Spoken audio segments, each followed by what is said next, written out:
Genesis 38. It came about at that time that Judah departed from his brothers and visited a certain Adulamite whose name was Hira.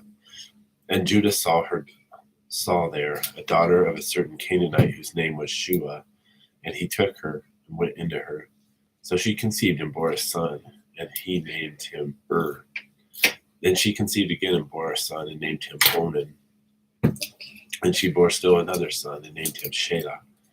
And it was at Chezib that she bore him. Now Judah took a wife for his firstborn. Her name was Tamar.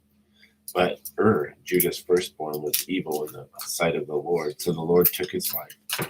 Then Judah said to Onan, "Go into your brother's wife and perform your duty as a brother-in-law to her, and raise up offspring for your brother." And Onan knew that the offspring would not be his. So it came about that when he went into his brother's wife, he wasted his seed on the ground in order not to give offspring to his brother. But what he did was displeasing in the sight of the Lord, so he took his life also.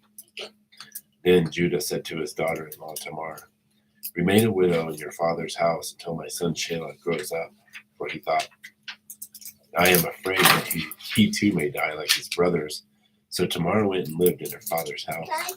Now after a considerable time, Shua's daughter, the wife of Judah, died. And when the time of mourning was ended, Judah went up to his sheep shearers at Timnah, he and his friend Hira the Adulamite. And it was told to Tamar, "Behold, your father-in-law is going to Timnah to shear his sheep." So she moved her widow's garments and covered herself with a veil, and wrapped herself and sat in the gateway of Enaim, which is on the road to Timnah. For she saw that Shelah had grown up, and she had not been given to him as a wife. When Judah saw her, he thought she was a harlot, for she had covered her face. So he turned aside to her by the road and said, "Here now, let me come in to you." For he did not know that she was his daughter-in-law. And she said, "What will you give me that you may come in to me?" He said, "Therefore I will send you a kid from the flock." She said, "Moreover, will you give a pledge until you send it?" And he said, "What pledge shall I give you?" And she said, "Your seal and your cord and your staff that is in your hand." So he gave them to her and went into her, and she conceived by him. Then she arose and departed and removed her veil and put on her widow's garments.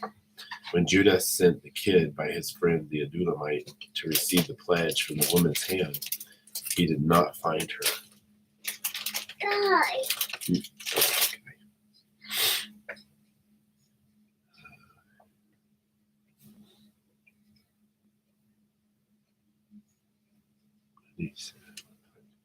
Then she arose and departed and removed her veil and put her widow's garments. And then Judah sent the kid by his friend the Adulamite to receive the pledge from the woman's hand, and he did not find her.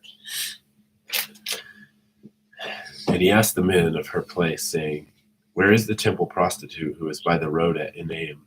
But they said, "There's been no temple prostitute here." So he returned to Judah and said, "I did not find her. And furthermore, the men of the place said, 'There has been no temple prostitute there.'"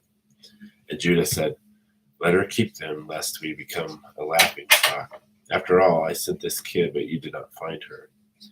Now it was about 3 months later that Judah was informed, "Your daughter-in-law Tamar has played the harlot, and behold, she is also with child by harlotry." Then Judah said, "Bring her out and let her be burned." It was while she was being brought out that she sent to her father-in-law, saying, "I am with child by the man to whom these things belong." And she said, "Please examine and see whose signet ring and cords and staff are these." And Judah recognized them and said, "She is more righteous than I, inasmuch as I did not give her to my son Shelah, and he did not have relations with her again." And it came about at the time she was giving birth that, behold, there were twins in her womb.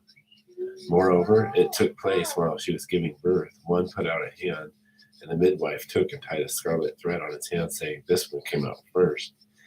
But it came about as he drew back his hand that, behold, his brother came out. And then she said, "What a breach you have made for yourself." So he was named Perez. And afterward his brother came out, who had the scarlet thread on his hand, and he was named Zerah.